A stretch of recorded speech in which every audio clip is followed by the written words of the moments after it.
Hello friends, അകലെ latest review. അങ്ങനെ പ്രതാപനും ശേഖറും യാമിനിയെല്ലാം പാണ്ഡവർ പാറയിലോട്ട് ഇങ്ങനെ പൊയ്ക്കൊണ്ടിരിക്കുവാണ്.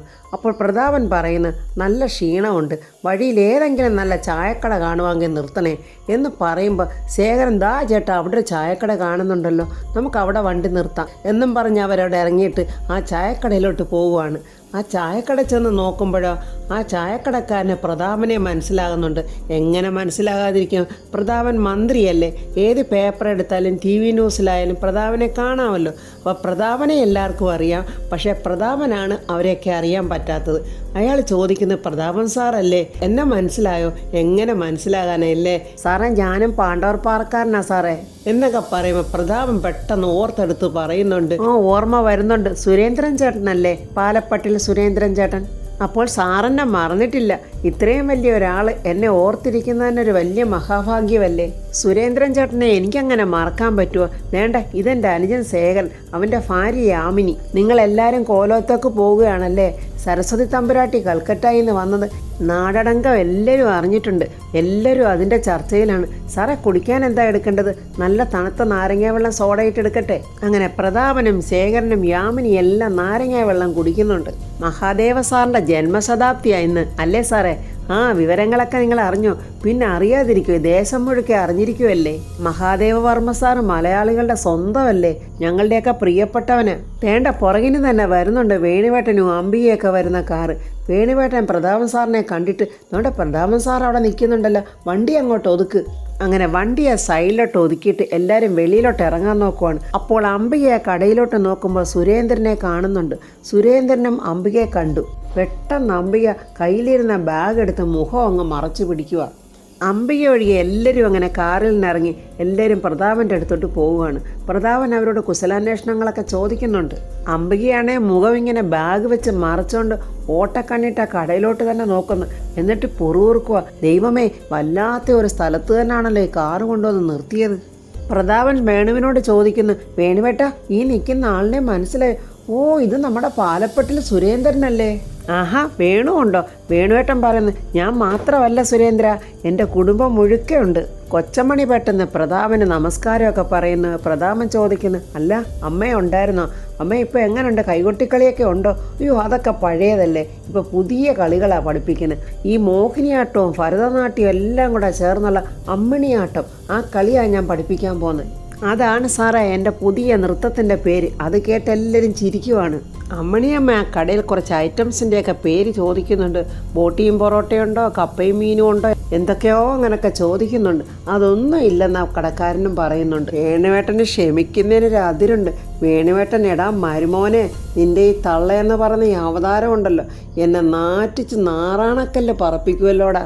എന്നാലും കൊച്ചമ്മണി വിടുന്ന പാടില്ല. ഉണ്ടമ്പരിയുണ്ടോ? അയ്യോ ഇല്ല. ഏത്തക്കാപ്പം ഉണ്ടോ? അതുണ്ടാകുന്നതേ ഉള്ളൂ. അതേ, എന്നാകുമ്പോഴെന്ന് ഇങ്ങോട്ട് എടുത്തേരെ എന്നും പറഞ്ഞ് കൊച്ചമ്മണി അവിടെ നിൽക്കുക. പ്രതാപൻ ശേഖരനോട് പറഞ്ഞു, ശേഖര, ചേച്ചിയും കൂടെ ഇറങ്ങി വരാൻ പറ, നാരങ്ങ വെള്ളം കുടിക്കട്ടെ എന്ന് പറഞ്ഞിട്ട് പ്രതാപൻ ഒരു ഫോൺ കോൾ അറ്റൻഡ് ചെയ്ത് ഇങ്ങനെ പോവുകയാണ്. ബാഗ് വെച്ച് മറച്ചോണ്ട് തലയും കുനിഞ്ഞിരിക്കുന്ന അംബികയെ കണ്ടുകൊണ്ട് സുരേന്ദ്രൻ ചോദിക്കുന്നു, ആഹാ, അംബിക കുഞ്ഞും വന്നിട്ടുണ്ടായിരുന്നില്ലേ? അംബിക കുഞ്ഞെ, നാണിക്കാതെ ഇങ്ങോട്ട് ഇറങ്ങി വാ. പണ്ടേ പാണ്ഡവർ പാറയിൽ തന്നെ ആയിരുന്നു എൻ്റെ ചായക്കട. അന്ന് മഹാദേവർമ്മ സാറിൻ്റെ വീട്ടിൽ നിന്ന് ചായക്കടയിലേക്ക് പാലും കൊണ്ട് വന്നിരുന്നത് ഈ അംബിക കുഞ്ഞായിരുന്നു. ദൈവമേ, പോരായോ അംബികയുടെ ജീവൻ പോകാൻ. അംബിക ഇങ്ങനെ നാണിച്ച് ദേഷിച്ച് വിറച്ച് നോക്കുന്നു സുരേന്ദ്രനെ. ഇതിപ്പോ ഒരു നല്ല ന്യൂസ് കിട്ടാനുണ്ടോ അംബികയെക്കുറിച്ച് നമ്മുടെ കൊച്ചമ്മണിക്കും പ്രിയയ്ക്കും ജയനുമൊക്കെ? അവരത് കേട്ടിട്ട് അങ്ങോട്ട് നോക്കി പരസ്പരം ചിരിക്കുവാണ്. കൊച്ചമ്മണിയാ സുരേന്ദ്രനോട് ചോദിക്കുന്നത്, അപ്പോഴംബികയ്ക്ക് പണ്ട് പാൽക്കച്ചവടമായിരുന്നോ? അതേന്നേ.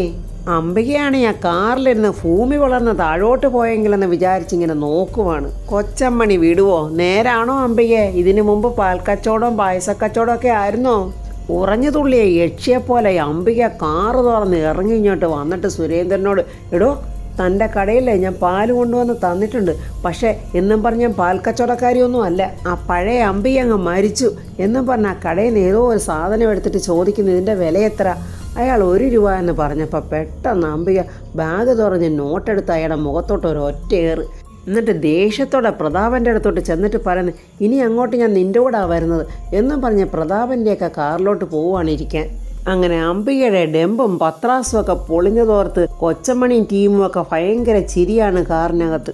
രാധമ്മേ, ഋതിക മേഡത്തിൻ്റെ അപ്പച്ചി കപ്പലണ്ടേ കുറിക്കത്തില്ല, മുറുക്ക് തിന്നത്തില്ല, പക്കാവട തിന്നത്തില്ല. അത് കേട്ടിട്ട് രാധമ്മ പറയുന്നു, ഓ അവളുടെ ഒരു ഭാവം കണ്ടാലേ തീപ്പെട്ടു പോയ റാണി മഹാലക്ഷ്മിയാണെന്നാ തോന്നുന്നത്. മറ്റുള്ളവരെയൊക്കെ വെറും പുച്ഛവാ, നമ്മളെയൊക്കെ കാണുന്നത് വെറും അവജ്ഞയോടാ എന്ന് പ്രിയയും പറയുന്നുണ്ട്. പശുക്കറവയായിരുന്നു അവളുടെ ജോലി, എന്നിട്ടാ കൊച്ചമ്മണിയുടെ അടുത്താ അവളുടെ അഹങ്കാരം. ഞാനേ കണ്ട വീടുകളിലൊക്കെ തിണ്ണ തൂത്ത് നടന്നു, അവളാണെങ്കിലോ കണ്ട വീടുകളിലൊക്കെ പാല് വിറ്റ് നടന്നു. അപ്പം ഞങ്ങൾ തമ്മിൽ എന്തോ വ്യത്യാസം? ഇതൊക്കെ കേട്ടോണ്ടിരുന്ന നമ്മുടെ വേണുവേട്ടൻ പറയാ, ജയൻ്റെ അമ്മേ, നമ്മൾ പോകുന്നതേ പാണ്ഡവർപ്പാറ എന്ന് പറയുന്നൊരു നാട്ടിൻപുറത്തേക്കാണ്. ഈ കാടിനോട് ചേർന്ന് കിടക്കുന്ന ഒരു നാടാണ് പാണ്ഡവർപ്പാറ. യഥാർത്ഥത്തിൽ ഈ സൂര്യമംഗലം കൊട്ടാരവേ പാണ്ഡവർപ്പാറയിലല്ല, അതങ്ങ് കൊച്ചിയിലാണ്. ഇതേ പഴയ രാജാക്കന്മാരുടെ ഒരു വേനൽക്കാല വസതിയാണ്. പക്ഷേ മഹാദേവവർമ്മ സാറ് പാണ്ഡവപ്പാറയെ പതുക്കെ പതുക്കെ രണ്ടാക്കി മാറ്റി. അപ്പോൾ ജയൻ ചോദിക്കുന്നു, അപ്പോൾ അച്ഛാ ഇപ്പം അംബികവർമ്മയോ? അതൊക്കെ കഥ വേറെയാ. അംബിക മേഡത്തെക്കുറിച്ചേ ആ പാണ്ഡവപ്പാറയിലോട്ട് ചെന്ന് കഴിയുമ്പോൾ നിങ്ങൾ കേൾക്കാത്തത് പലതും കേൾക്കും. പണ്ടേ മഹാദേവവർമ്മ സാറിൻ്റെ കോവിലകത്ത് പാലൊക്കെ വിറ്റ് നടന്നിട്ടുണ്ടാകാം. പക്ഷേ അന്നത്തെ അംബികവർമ്മയല്ലല്ലോ ഇന്ന്. അതുകൊണ്ട് നിങ്ങൾ കണ്ടില്ല കേട്ടില്ലെന്നങ്ങ് നടിച്ചേക്കണം. ആ സ്ത്രീ ഒരു ഭയങ്കരിയാണെന്നുള്ള കാര്യം നിങ്ങൾ ആരും മറക്കരുത്. നട്ടുച്ച നേരത്ത് പോലും പ്രേതങ്ങൾ ഇറങ്ങുന്ന കാട്ടുപ്രദേശമായി പാണ്ഡവർപ്പാറ. അറുപോലെ അടിച്ച് മരിച്ചവരാ ഏറെ പേരും. അതുകൊണ്ട് എല്ലാവരും ഒന്ന് സൂക്ഷിച്ചോണം. വേണുവേട്ടൻ ചുമ്മാതെ പറഞ്ഞതാണോ അതോ അമ്മിണിയെ മറ്റുള്ളവരെയും പേടിപ്പിക്കാൻ പറഞ്ഞതാണോ എന്നൊന്നും അറിയില്ല. അങ്ങനെ അവരെല്ലാവരും സരസ്വതി അമ്മയുടെ പാണ്ഡവർപ്പാറയിലെ കോലോത്ത് എത്തിക്കഴിഞ്ഞു. പ്രതാപനും വേണും കാറിൽ നിന്നിറങ്ങി ആ കോലോത്തോട്ട് തന്നെ കുറേ നേരം നോക്കി നിൽക്കുക. കാരണം അവർക്ക് ഓർക്കാൻ ഒരുപാട് ഓർമ്മകൾ ആ കോലോത്തുണ്ടല്ലോ. പ്രതാപൻ്റെ മനസ്സിലോട്ട് പഴയകാല ചിത്രങ്ങൾ ഓർമ്മ വരുവാണ്. അതായത് ഇന്ന് പ്രതാപൻ്റെ അടുത്ത് രാജു എങ്ങനെ നിൽക്കുന്നോ അതുപോലെയായിരുന്നു അന്ന് മഹാദേവവർമ്മയുടെ മുന്നിൽ പ്രതാപവർമ്മ നിന്നിരുന്നത്. നാട്ടുകാർ കൊണ്ടു കൊടുക്കുന്ന ഓരോ പരാതി പേപ്പറാണോ എന്തോ അതൊക്കെ അന്ന് മഹാദേവവർമ്മയുടെ കയ്യിലോട്ട് വളരെ റെസ്പെക്റ്റോടുകൂടി ഇങ്ങനെ കുനിഞ്ഞു നിന്നാണ് പ്രതാപൻ അന്ന് മഹാദേവവർമ്മയുടെ കയ്യിലോട്ട് കൊടുക്കുന്നത്. ആ സീനുകളൊക്കെ ഇങ്ങനെ പ്രതാപൻ ഓർക്കുവാണ്. അംബികയ്ക്കും കുറേ അധികം ഓർമ്മകൾ അവിടെയുണ്ട്. പക്ഷേ അംബികയുടെ ഓർമ്മകളെല്ലാം ഭയപ്പെടുത്തുന്നതാണ്. കാരണം അത്തരം പ്രവർത്തികളൊക്കെയാണല്ലോ അംബിക അവിടെ കാട്ടിക്കൂട്ടിയത്. അകത്തുനിന്ന് നിറഞ്ഞ പുഞ്ചിരിയോടെ സരസ്വതിയമ്മയും രാജുവും കാര്യസ്ഥനും എല്ലാവരും പൂത്താലവും പൂമാലയും എല്ലായിട്ട് വരുന്നുണ്ട്. സരസ്വതിയമ്മ ആ പൂമാലയെടുത്ത് മരുമകനെ അണിയിക്കുന്നുണ്ട്. ഋതിക സന്തോഷത്തോടെ ആരതിത്തട്ടുമായി വന്ന് പ്രതാപൻ ആരതി ഒഴിയുന്നുണ്ട്. പ്രിയയും രാധമ്മയും ജയനും കൊച്ചമണിയൊക്കെ വലിയ സന്തോഷത്തിലാണ്. പക്ഷേ നമ്മുടെ അംബിക മാത്രം കുരിശ് കണ്ട പിശാചിനെ പോലെ നിൽക്കുന്നുണ്ട്. അങ്ങനെ വന്നവരെല്ലാവരും സന്തോഷത്തോടെ അകത്തോട്ട് കയറി ചെല്ലുമ്പോൾ മഹാദേവവർമ്മയുടെ വലിയ ഒരു ചിത്രത്തിൽ പൂമാലയിട്ടിങ്ങനെ വെച്ചിട്ടുണ്ട്. ആ പൂമാലയിട്ട ചിത്രത്തെ നോക്കി എല്ലാവരും കൈയെടുത്തിങ്ങനെ തൊഴുന്നുണ്ട്. അംബിക മാത്രം വിറച്ചോണ്ട് നോക്കുന്നുണ്ട്. പ്രതാപൻ മഹാദേവവർമ്മയുടെ ചിത്രത്തിന് പൂക്കളൊക്കെ അർപ്പിക്കുവാണ്. അംബിക എന്തോ ഒരു വലിയ കാര്യം ചിന്തിച്ച് കൂട്ടുന്നുണ്ട്. അതായത് മഹാദേവവർമ്മ പ്രതാപനോട് ചില കാര്യങ്ങൾ പറയുന്ന ആ രംഗങ്ങളാണ് അവിടെ മനസ്സിലോട്ട് ഓടിയെത്തുന്നത്. പ്രതാപൻ മഹാദേവവർമ്മയോട് ചോദിക്കുന്നു, എന്താ സാറേ എന്നെ വിളിപ്പിച്ചത്? അത് ഞാൻ പറയാം. തിരിഞ്ഞു നോക്കുമ്പോൾ വളരെ സന്തോഷമുണ്ട് പ്രതാപ. ജീവിതത്തിലെ ഇതുവരെ ഒരു കുറവും പറ്റിയിട്ടില്ല. തികഞ്ഞ ആത്മാർത്ഥതയോടുകൂടി തന്നെ ജനങ്ങൾക്ക് ഉപകാരപ്രദമായ പലതും എനിക്ക് ചെയ്യാൻ കഴിഞ്ഞു. ഒത്തിരി പ്രതിസന്ധികൾക്ക് നടുവിലും പടവെട്ടി മുന്നേറിയ എൻ്റെ ഈ സന്തോഷകരമായ രാഷ്ട്രീയ ജീവിതം മുന്നേറിയത്. എല്ലാ രാഷ്ട്രീയ നേതാക്കൾക്കും ശത്രുക്കളൊക്കെ ഉണ്ടാകാം. പക്ഷേ എനിക്ക് ശത്രുക്കളായിട്ട് ആരുമില്ലെന്ന് ഞാൻ തന്നെ വിശ്വസിക്കുന്നുണ്ട്. ജനങ്ങളുടെ നന്മ അത് മാത്രമായിരുന്നു എൻ്റെ ലക്ഷ്യം. ഇതൊക്കെ പ്രതാപൻ ഇങ്ങനെ കൈകെട്ടി അനുസരണയോടെ നിന്നാണ് കേൾക്കുന്നത്. എന്നാൽ ഇവർ രണ്ടുപേരും കാണാതെ അംബികയുടെ മറു സൈഡിൽ മറഞ്ഞു നിന്ന് ഇവർ സംസാരിക്കുന്നതെല്ലാം കേൾക്കുകയും കാണുകയും ചെയ്യുന്നുണ്ട്. സ്വരം നന്നായിരിക്കുമ്പം തന്നെ പാട്ട് നിർത്തണമെന്നാ പഴമൊഴി. എൻ്റെ ഈ രാഷ്ട്രീയ ജീവിതം അവസാനിപ്പിക്കണമെന്ന് എനിക്ക് തന്നെ ഒരു തോന്നൽ. അവിടെ നിന്ന് മറിഞ്ഞു കേൾക്കുന്ന അംബിക മനസ്സിൽ പറയുക, എൻ്റെ ദൈവമേ, എൻ്റെ ആഗ്രഹം നടപ്പിലാകാൻ പോകുന്നു.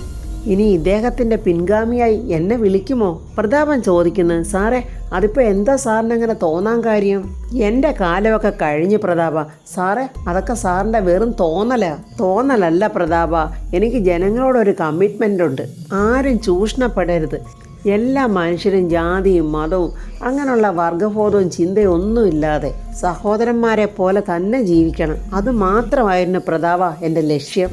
അധികാരമൊക്കെ എൻ്റെ കുത്തകയാണെന്ന് കരുതി ആ കസേരയിൽ അങ്ങനെ അള്ളിപ്പിടിച്ചിരിക്കാനൊന്നും എന്നെക്കൊണ്ട് പറ്റില്ല പ്രതാപ. ഇനി പുതിയ തലമുറ വരണം, അവർക്ക് വേണ്ടി മാറിക്കൊടുക്കണം.